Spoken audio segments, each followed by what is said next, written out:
Beautiful. Welcome everybody to the AI and Cyber Resilience webinar. The presenters today are Dean Attard. Dean is the MD for Crash Technology. He's got over 30 years of experience in IT and cybersecurity, and is the founder of Crash Technology. Myself, I'm Kulthar. I'm the GM of the business.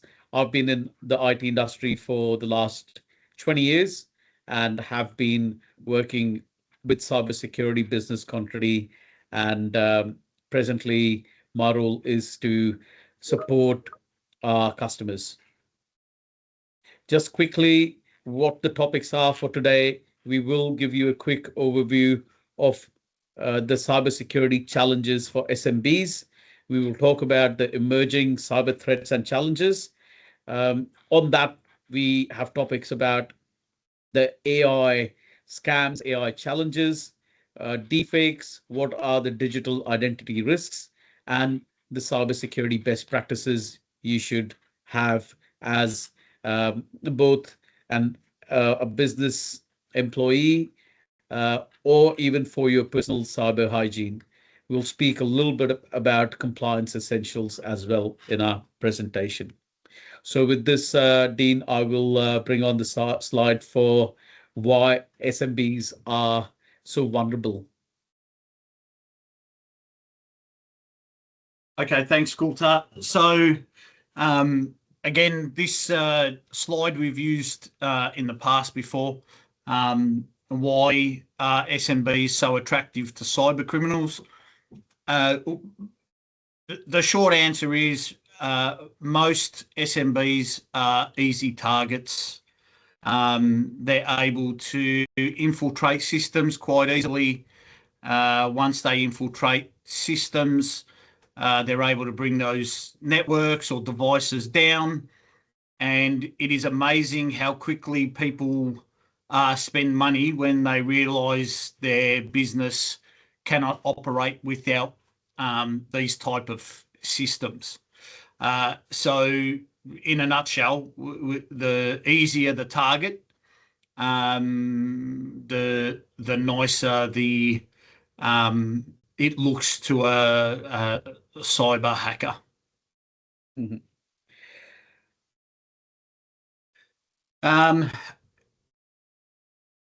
This slide pretty much just shows we're getting attacked every day.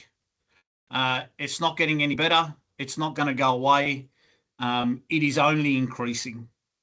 We are seeing an immense amount of cyber attacks happening daily. Cyber attacks are happening on every single network, at every single level, at every single point that they can find any penetration point. So this, unfortunately, is just going to be something now that we're going to have to live with and going to have to manage.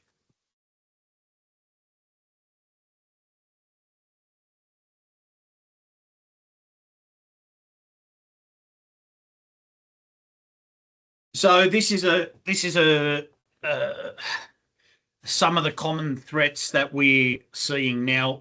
This is one that I actually want to delve into a little bit more, and there's some more on it a bit later. But the standard threats we're all aware of: phishing and spoofing and business email compromise. Phishing, obviously, we know is probably the easiest way to penetrate a network and to get into a mail account or something like that. Now, there's a lot of work that goes behind this from a cyber hacker.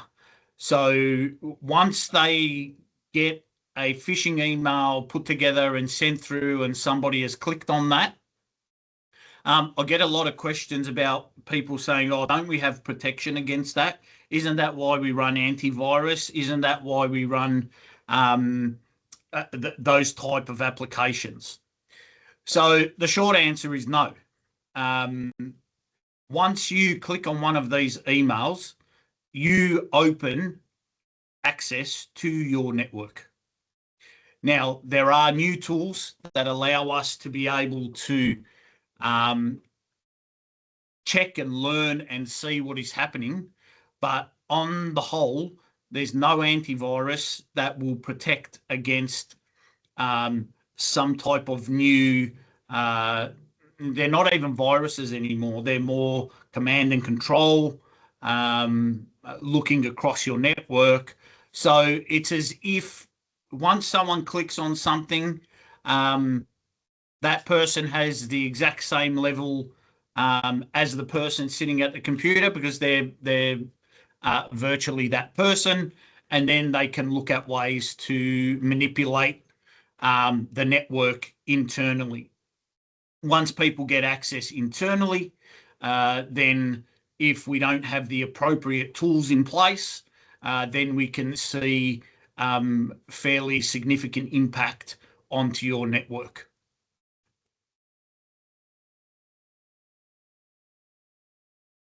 Again, we've had this slide before. It's about how quickly and easily we can lose data. It's not always about a hacker.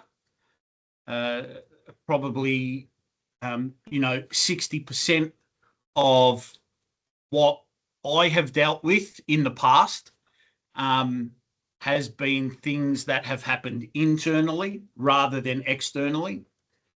However, I want to go over something. I had a conversation with somebody last week,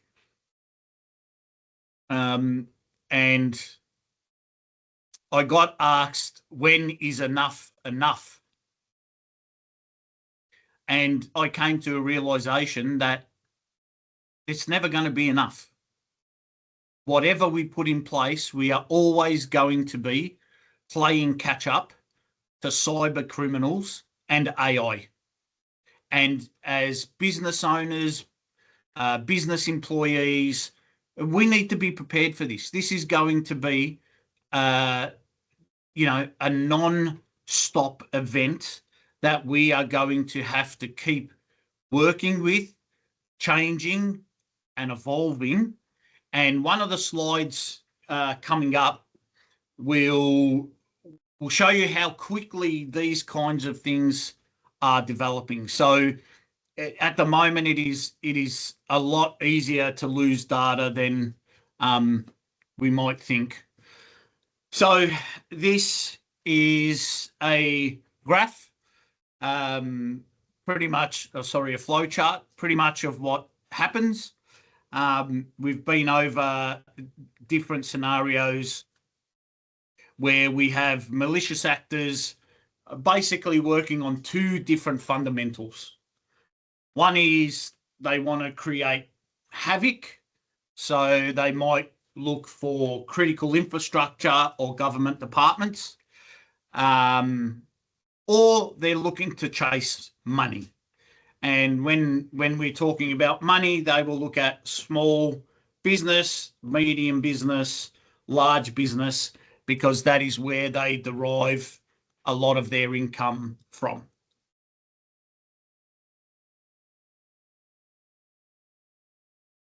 So we just spoke about these ones. I'm sure everybody on here is familiar with these type of emails. Hey, urgent payment. We need this. Can you get this done? Can you buy me gift cards? Can you get all this kind of stuff done? Now, this is a really good one here. So if you have a look at this email and we say to you, listen, make sure you check the email and make sure, if it's coming from Microsoft, that it's actually coming from Microsoft. So what you are seeing there is you are not seeing Microsoft.com. You are seeing RNICROSOFT.com. So they're using the R and the N to look like and M. And we thought this one was, we can only look at these things and think at the amount of brain power that is being used to try and pinch people's information. So be very careful. This is another one that actually comes through to us. You can see that it's from that it's to Coulter's email account from someone named Jeffrey Simon, who apparently works for Microsoft 365 security team. But we know straight off the bat that myonlinesecuritysupport.com is not a Microsoft account. So we have all the protections in place. We have everything that is possible or available to us to use to protect against this, and things still get through. Okay, then this comes down to understanding what you are looking at, which is where cyber training and awareness is critical moving forward. Ransomware. So this is an oldie, but still a goodie because it really brings your business to a standstill. If your data is encrypted, then there is nowhere for you to go. There is nowhere for you to work. There is nowhere to go. It is a terrifying situation. Unfortunately, I've dealt with it all too many times, and it is really a difficult situation that you don't want to be involved in. We now have applications in place that allow us to stop this. However, again, like everything else, it can't be completely stopped. So we look at, if we cannot stop it, how do we recover from it? And most of you will be running Datto devices, which allow us to recover from quite quickly.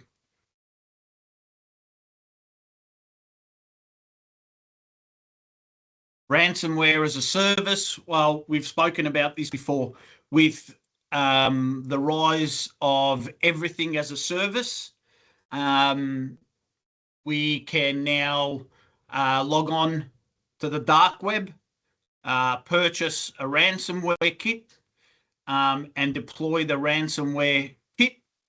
And once we deploy a ransomware kit, then we can sit back. And like I said to you before, now these kinds of things are so readily available that it's not only high-end hackers who are doing this. It is kids jumping on to the dark web and wanting to be able to wreak havoc.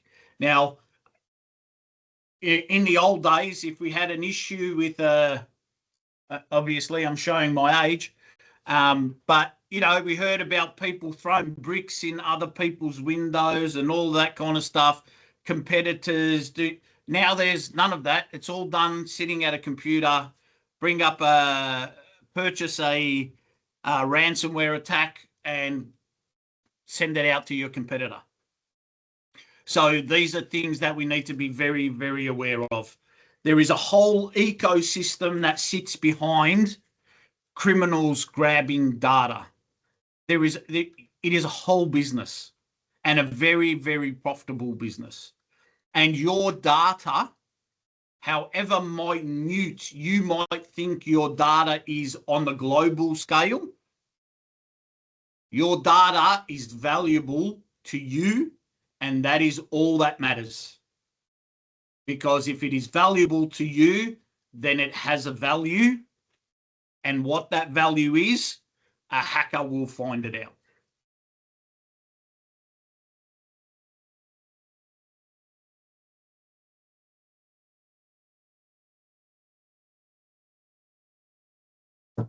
So this slide pretty much shows where our cybercrime is happening at the moment. As you can see, Victoria and Queensland are the top two. That shouldn't be unsurprising, considering the amount of construction that is happening in both those states.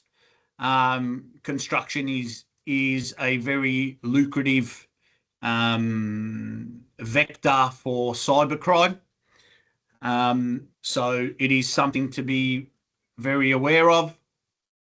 Again, government and industry, they're sort of split up at different attack points. But I can tell you, if you have a look at the industry one, financial theft is at 9%. I think these figures came from earlier in the year. That is going to shoot through the roof. So yeah, phishing is still obviously the biggest way in which they get access to information.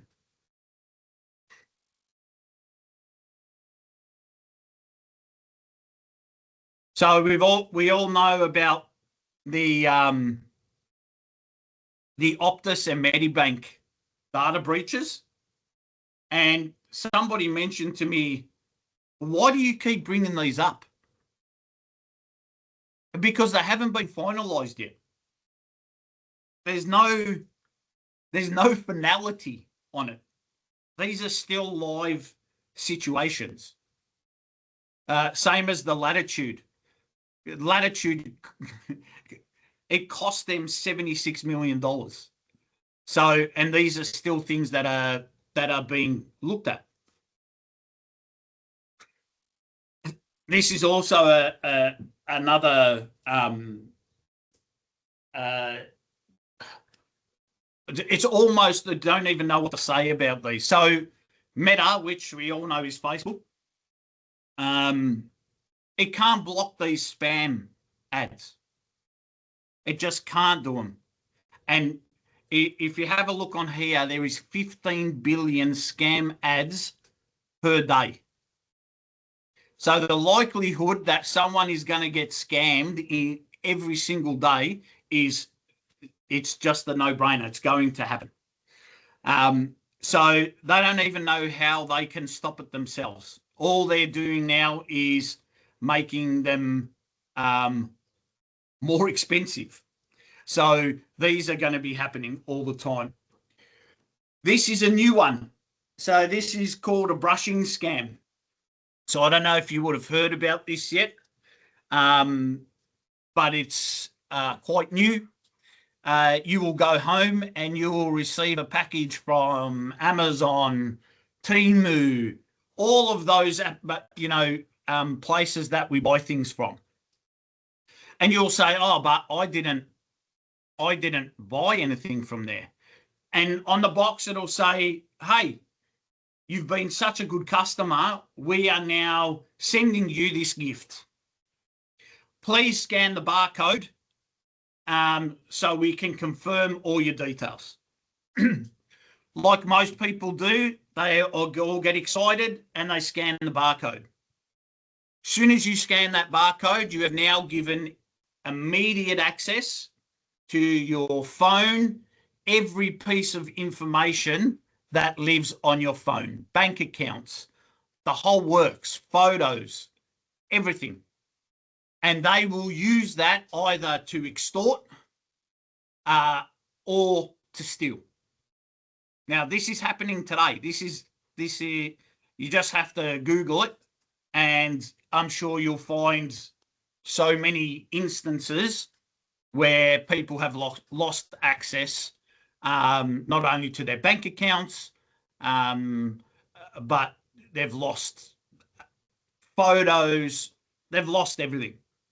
And if you have no backup, if you have no strategies in place, then you have lost this information.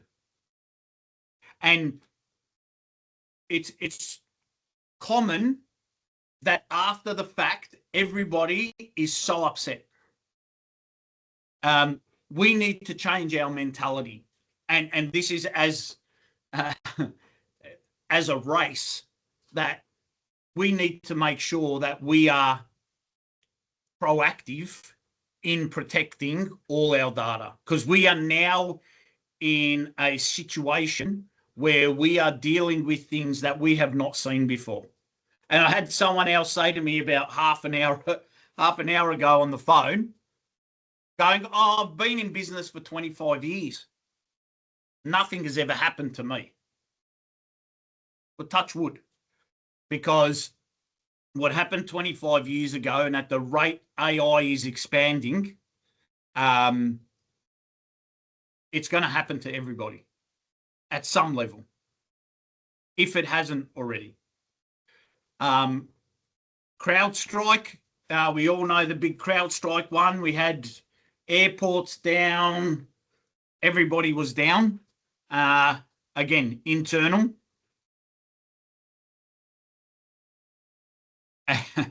And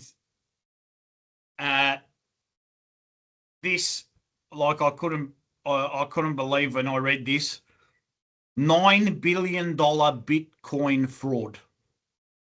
Like $9 billion. So, and this is all done from computer, sitting away from everybody. You know, people put their hard-earned money, they go and buy shares, they do all of that kind of stuff, and people are just stealing these. So these are things that we need to really be aware of.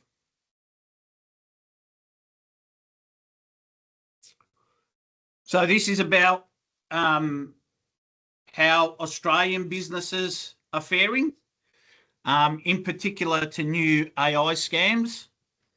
And this figure was, as you can see, released on the 21st of August, 2025.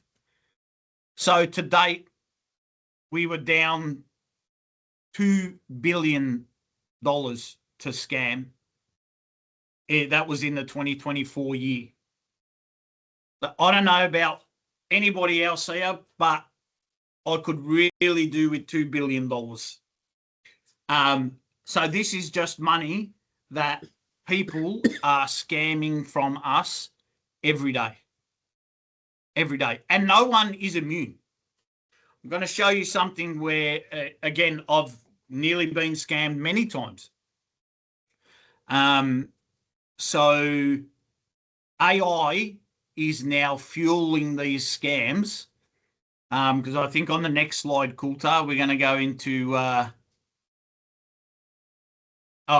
So this one was the Noosa Council was scammed $2.3 million. And if you have a look down here, they managed to recoup $400,000. I don't know many businesses who could continue to operate if they lost $1.9 million just on a scam. And they've openly said, we have lost that money. We can't get it back.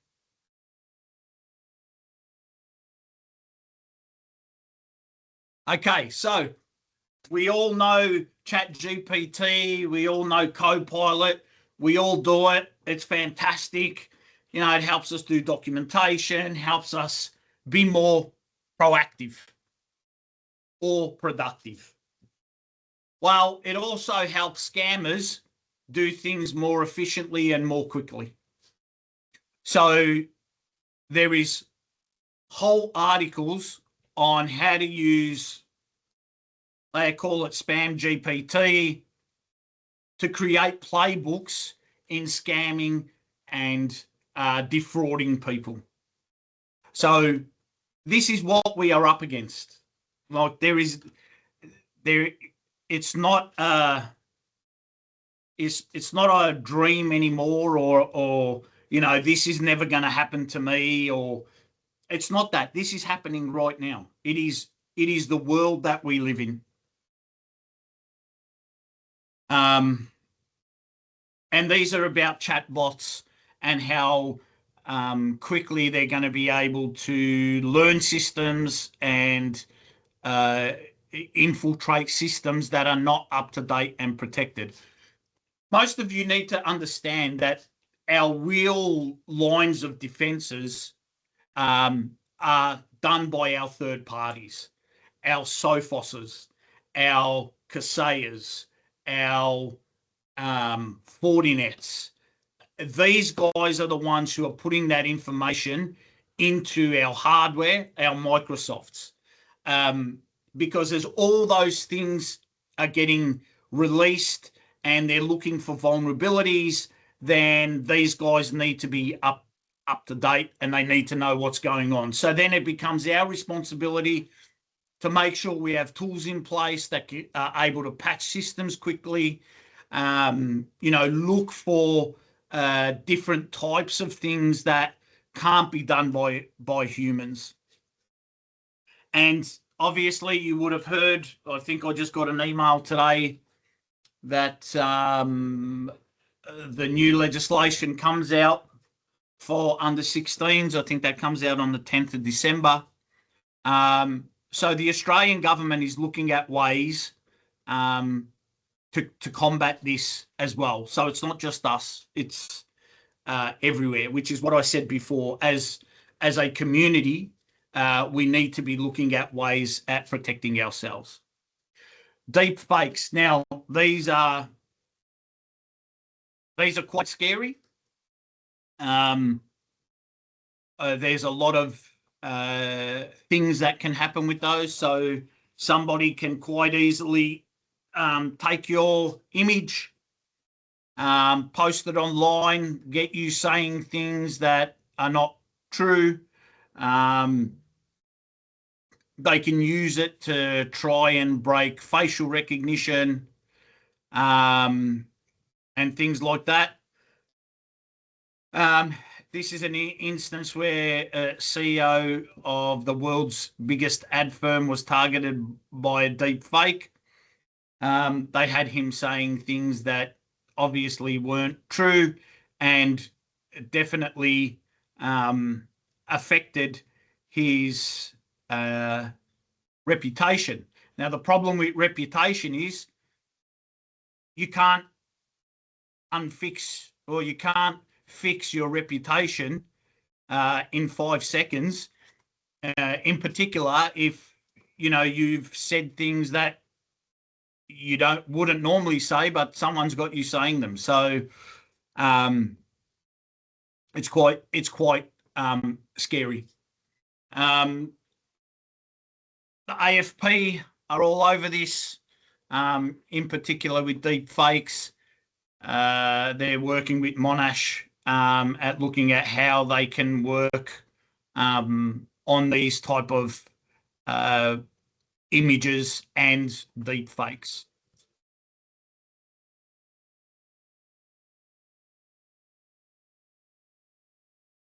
Okay, so I really want you to understand how fast this is moving. So this happened in April of this year, where a public servant created sexually explicit images and movies of his colleagues. Unfortunately, he was able to walk scot-free because there was a legal loophole that no one had looked at.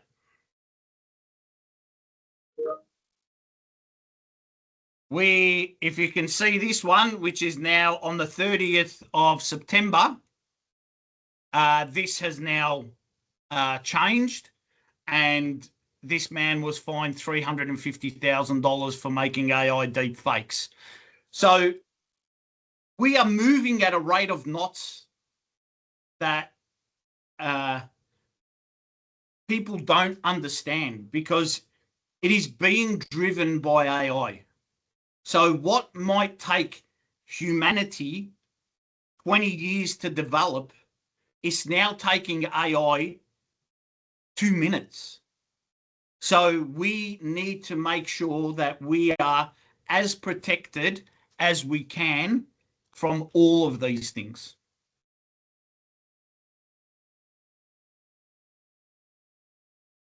This is a very similar one where he was promoting an investment scheme, which was all a deep fake, and people started throwing money at it, and then it became a whole different problem for the WA Premier.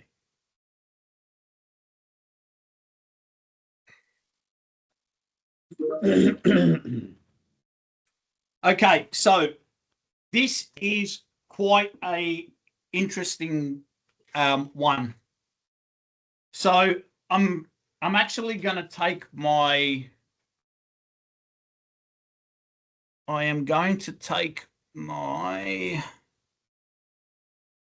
screen off, and so when we're talking about cyber insurance,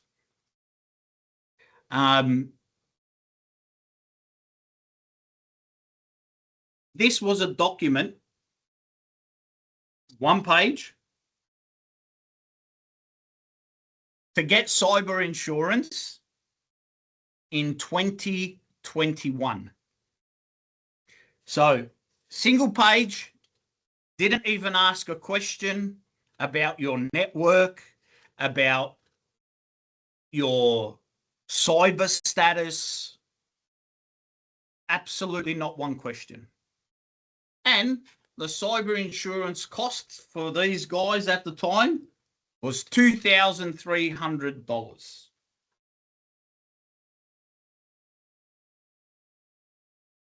This is now the document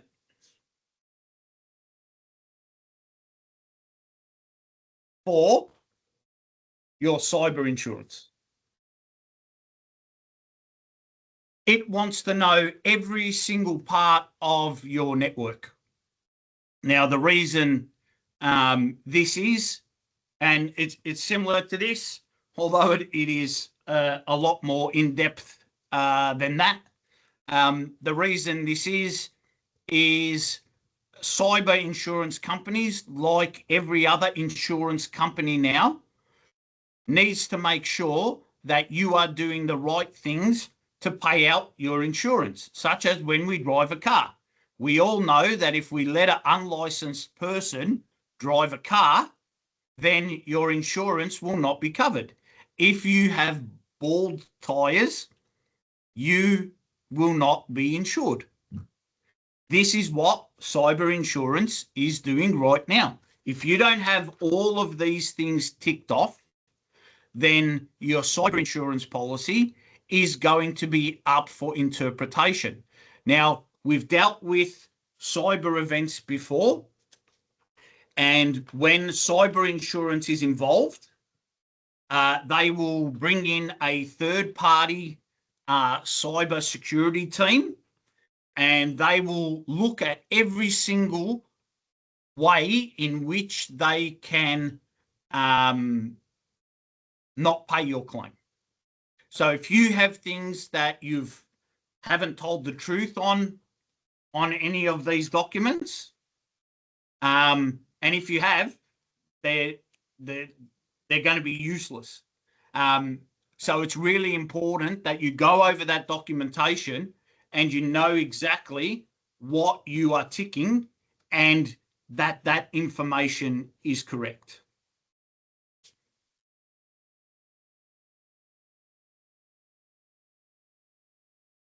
Okay, before I get into this, Kultar, are there many more slides? Yeah, there's about 20 more slides. We'll skip through some. How to stay protected from scams. Jump onto ScamWatch. There's a lot of information for not only your businesses but your families, because everybody's getting scammed at the moment. Yep, we cover most of this in the next few slides as well.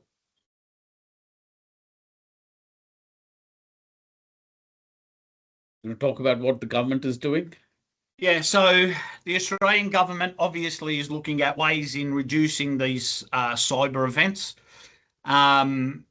So for those of you who joined the last webinar, you would know that if there is a cyber event and you turn over more than $3 million, the ADF will want to be involved. They are looking at whether these are attacks on individual businesses or whether they are a state-based attack on our sovereignty. So the ADF will want to know that. They will want to know if it's only you being attacked, or if it is on a broader scale. Once they're able to determine that it's only you, then the ADF don't care anymore, and we will move through to the Australian Signals Directorate, which has the Australian Cybersecurity Centre, which Crash Technology is a part of both Australian Signals Directorate and the Cybersecurity Centre. What the government is pushing, and I know I've been speaking about it for a while now, is we cover these over the next slide, so I'll just move to the next slide. Yep. If you want to give a quick overview of the notifiable data breaches. Well, the notifiable data breach we've spoken about before. It's about protecting people's data at every level. So I can move to the next one, Coulter. The Cybersecurity Act, of 2024. So this was only released, I think, 1 year ago. So this has now become law. So this is just something that we need to be aware of and that we have to do. Next slide, Coulter. This is an overall picture about what all guidelines can be SMB can be subject to.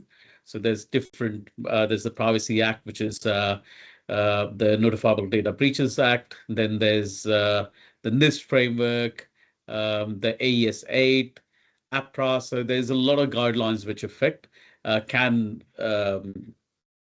And we've been through these in depth before. And if you have any questions, don't hesitate to ask. What I believe is important that we do cover the Essential 8 again. I know we've spoken about it, but this is what all the cyber insurances, all the security procedures, everything is being based off this. So if you want to quickly cover that. So just quickly, I showed you all of these documents. Now, most of that is covered inside the Essential 8. So the Essential 8, again, is a framework that's given by the government. It is still not law yet, but we're very confident within the next short period of time, it is going to be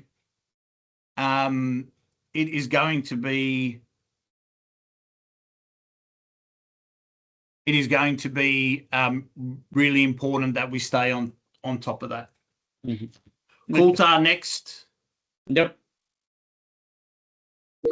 This sort of is what we've been talking about, that cyber everything threats can be is an attack surface. So today, everything which you had previously could work against you. So we just need to have the right security policies in place. So Coulter, let's just move forward because we've had a question and I want to get to it. So these things we have already covered before: passwords, making sure we have good hygiene. Can you get to the? Okay, so let's stop here. The 7 foundations of complete cybersecurity, which is what we have been implementing as part of our CT365 deployment. Everybody would have been emailed about CT365. That looks at holistically at your network, whether it's in Office, whether it's in the cloud, whether it's on premise. There are ways in which we can actively monitor those and look at ways in which we can protect you from those type of attacks. One in particular is an application that we use that is called Rocket Cyber. Rocket Cyber will look for things that shouldn't normally happen. So we have an issue. Well, it wasn't an issue, but it thought it was an issue where a customer of ours, the admin password had changed. So Rocket Cyber alerted two security teams. They alerted Crash Technology and they alerted the Kaseya cyber team. And within 6 or 7 minutes, we were able to get onto the customer and say, hey, what's going on? Who's changing admin passwords? And they were able to tell us that this is a development server. So we were able to go, okay, well, that's fine. You can change passwords there. And we created a whitelist and we moved it out like that. So we are using AI tools to combat AI tools. So I hope that answered that question. And all the applications that we have in place, some of you have 80% of it, some of you have 10% of it, some of you have all of it. This is a way in which we are able to best protect you right now. And on the conversation that I had last week, what's it going to look like in 6 months? We don't know. We don't know. All we know is right now the best way to protect ourselves is to have good policies in place, have good hygiene, have good training and awareness to all of our staff, have good backup and good disaster recovery, which we have. So Kultar can move forward from this. The remaining slides talk about the solutions which we don't need to. I've covered that. Does anybody have any questions that they want to bring up? Yeah, literally we talk about the technologies which are underlying. We talk about the phishing simulation, the security awareness training, the anti-phishing, spam filtering, the backup of your Office 365. And then the last bit is to talk about if we do, how we need to be prepared in case there is a disaster. So we speak about the incident response and data breach. Yeah, which all of these we have gone over before. Yep. Incident response and data breach plans are obviously something that we can help you put together. I just noticed I'm putting together this documentation for cyber insurance, and they are specifically asking, does your business have disaster recovery plans? Do you have business continuity plans? Do you have incident response plans? So these are all being driven now by insurance to be able to get that. So that's what we need to be aware of and what we need to be looking at. Yep. So that's pretty much what we had from a perspective of talking about the challenges out there, what we're seeing, what resources are out there available from both free resources, what our Australian government is doing, and the solutions which we deploy to protect our customers. So we've covered all that, including, okay, we need to be prepared. So we do these custom plans with our customers, which is on where we've got two teams, where we'll have a couple stakeholders from our business and a couple stakeholders from your business. We will do a mock test as well, and then we will prepare that entire plan so you have that incident response and data breach management plan. So that's pretty much what we have from a perspective of the challenges out there, what to watch out for, the solutions available, and how and what we implement to protect you. So we are open for questions now.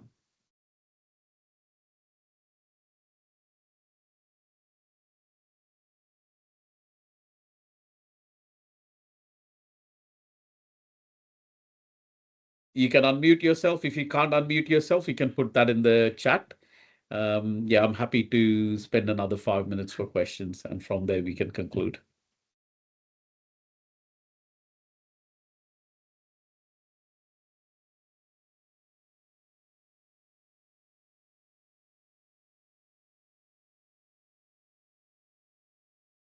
All right. No questions, guys? Yep. Do you have any finishing statements, Dean? No, I think I've pretty much run through all I wanted to. Have a good Christmas, because we're coming up to that time of year, or a good festive season. I've got a question from Clint. Are we any more protected being on the cloud? Probably That is a good one. exposed to more challenges. You are exposed to as many, if not more. And again, I show my age here. We always had the last resort of pull the cable, pull the network cable, get it off the internet. When you're in the cloud, you don't have that. There's no get away from it. You need to face it, and you need to make sure that you are as protected as you can be. So to answer that question, you're no more protected on the cloud than you are on-prem. My personal feel is that you are better off with some part on-premise, because we've seen with AWS going down and CrowdStrike going down that when those platforms go down, then businesses are crippled. Whereas at least if you have something on premise, you can do some work. Yeah. I hope that answered your question. Yep. See, 365, Office 365 has become more and more robust. It was very common where it would break down, emails, communication would break down. It has become more robust. And obviously, Microsoft has invested heavily in services around 365. They have a lot of investment being done in Copilot as well. But definitely what needs to be there is you need security for the 365 environment. Oh, cool, Tart. Just sorry to cut you off. I don't know if you guys can see that, but Crash Technology has put together a version of an app that you can download. It's been sent out in the newsletters. So you can download that. You can scan the QR code. At the moment, we're using that for major service disruptions. We're using that for major service disruptions, internet outages, global outages. Off that app, you can email support, and you can call support directly off your phone, so you don't have to remember the number. So it would be a good idea. It'd be a good idea if you can get that. I've got another question. Yep. About Telstra AI that auto intercept undisclosed numbers. Okay, I could talk about this for the next 2 hours, but we haven't got that time. You all would have seen and heard of the 000 issues that cost lives, and things that have been happening based around that. Telstra put an initiative together by where they are looking to stop spam callers. Now, every call has a tag on that call. Even when you look at it and it says it's a private number, it has a tag. Now, with changes in technology, people have been able to make calls with no tags. So Telstra has no idea where these calls are coming from. So Telstra, you would have seen they put some things on TV and said, hey, I forgot his name, but he's flying in the spaceship, and he goes, send this to the world, and it comes up saying Telstra. So that created a set of problems that they didn't quite anticipate, and that was unknown or undisclosed numbers being dropped off calls. And we had pretty much anyone using a 3CX system or any type of phone system, numbers being switched off and calls not going through. There is no update as yet. I just read something this morning that Vodafone have now said on particular phones, it is because of your phone. It does not have some part in the application. So if your phone doesn't, you need to try and update it. If not, get a new phone. So it's still being worked out where that lives right now. I don't think anybody has a hard and fast rule on it just yet.